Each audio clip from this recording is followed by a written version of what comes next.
ದಿನದಿಂದ ಪ್ರ್ಯಾಂಕ್ ಮಾಡಿಲ್ಲ. ಇವತ್ತು ಮಾಡಿದರೆ ಹೆಂಗಿರುತ್ತೆ ಮಾಡೋಣ ಬನ್ನಿ. ನನ್ನ ಹತ್ರ ಇದೆ ಓರಿಯೋ ಬಿಸ್ಕೆಟ್.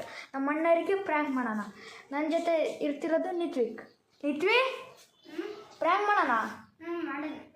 ಬಾ ಬೇಗ ಎದ್ದಿ ಗುರು, ಈಗ ಪ್ರ್ಯಾಂಕ್ ಮಾಡೋಣ ಬನ್ನಿ. ನಾನಿದೆ ಈ ಪೇಸ್ಟು, ಇದು ಒಳ್ದಿರೋ ಕ್ರೀಮ್ ಹಾಕಿ ಬೌಲು, ಓರಿಯೋ ಬಿಸ್ಕೆಟ್.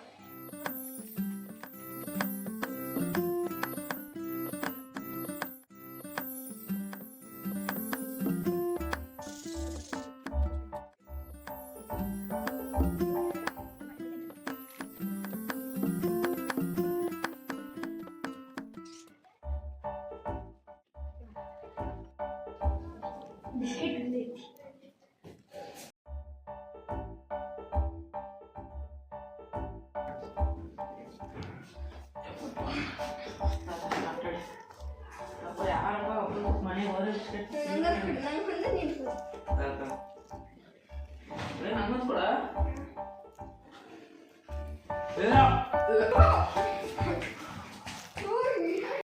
ಎಲ್ಲ ಮುಗಿಸೋಣ. ಬಾಯ್.